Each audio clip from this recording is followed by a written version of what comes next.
The Indian Army is keeping a close eye on Pakistan military and ISI activities in Bangladesh. In fact, Pakistan Army and ISI's alarming presence near India's Chicken's Neck area or the Siliguri corridor has caused a worry, prompting a response by none other than Indian Army Chief General Upendra Dwivedi. In response to the visit, General Dwivedi hit back at Pakistan saying, quote, "I had used the word epicenter of terror for a particular country. Now those countrymen, if they go to any other place and they happen to be our neighbor, as far as I am concerned, I should be concerned about it. That they should not be able to use that soil to send terrorists to India. That is, as far as that is concerned." Unquote. Post Sheikh Hasina's ouster from power in August last year, Bangladesh's deteriorating security situation has raised alarms for New Delhi. Hiking tensions further in the region, last month ISI Chief Lieutenant General Asim Malik visited Dhaka, marking the first time in decades that the head of Pakistan's intelligence agency travelled to Bangladesh. A four-member Pakistani team later paid a secret visit to Rangpur, which lies only 130 kilometers away from India's Siliguri corridor. The visit was specially aimed at fostering an information-sharing network between the intelligence agencies of the two countries, Pakistan and Bangladesh.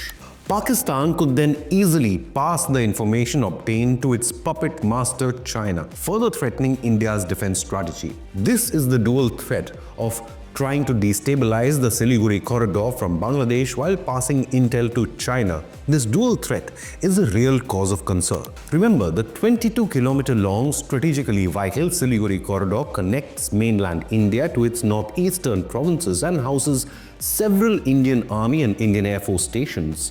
However, the silver lining is that India and Bangladesh military-to-military relations still remain strong. The Army Chief stated, quote, "The military relationship is very strong and we can exchange notes whenever we want, and that's what we have been doing," unquote.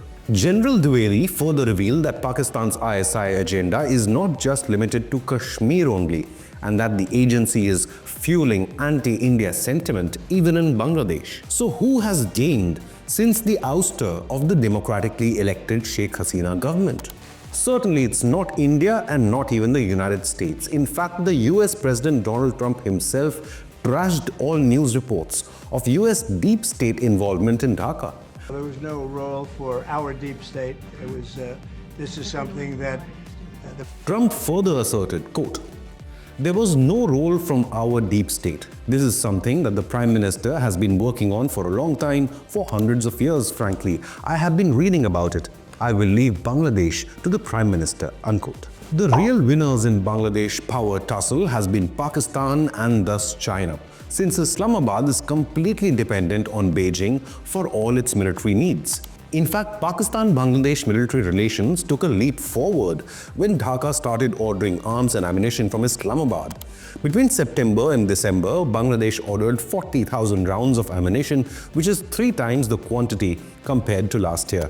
Bangladesh also joined the Aman 25 naval exercise organized by Pakistan Navy from February 7 to 11th in the northern Arabian Sea near Karachi. The naval exercise also witnessed the participation from China, obviously.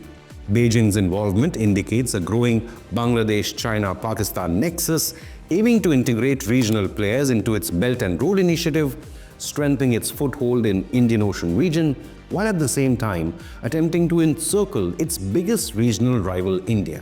Recently, a 6-member Bangladeshi military delegation paid a 4-day visit to Pakistan, where they reportedly met Islamabad's top military leadership in Rawalpindi, including Pakistan Army Chief General Asim Munir. On the other hand, China has been trying to edge an inch closer to the Siliguri corridor and is constructing roads and military infrastructure near the India-Bhutan-Tibet tribe junction, especially the Doklam Plateau. The Chinese strategy seems to be focused on attempting to seize the Siliguri corridor in case of a conflict, and thus threatening Indian supply chains and connectivity to the northeastern region of the country. China is also boosting its ties directly with Dhaka after Hasina's ouster. Bangladeshi media outlets revealed on February 18 that officials from Dhaka and Beijing are working together to elevate diplomatic ties by streamlining visa processes, improving medical facilities, and setting up translation teams to assist nationals. Moreover, Bangladesh is negotiating a crucial defense deal with China to purchase 16 J-10 multi-role fighter jets, along with attack helicopters, posing a fresh security threat and strategic challenge to India. Now, this is not the first time Bangladesh's new regime is seeking support from India's adversaries, as last month reports emerged of Dhaka deploying Turkish-made Bayraktar TB2 drones along the India-Bangladesh border, posing another security challenge. Now, though a couple of drones don't pose a direct security threat to India, they could be used for intelligence gathering. As Bangladesh, after the ouster of the democratically elected Sheikh Hasina government, moves closer to Pakistan and China, the question remains, how should India deal with the situation? Should India follow the route of superpowers like USA and Russia by invading and securing its own border security?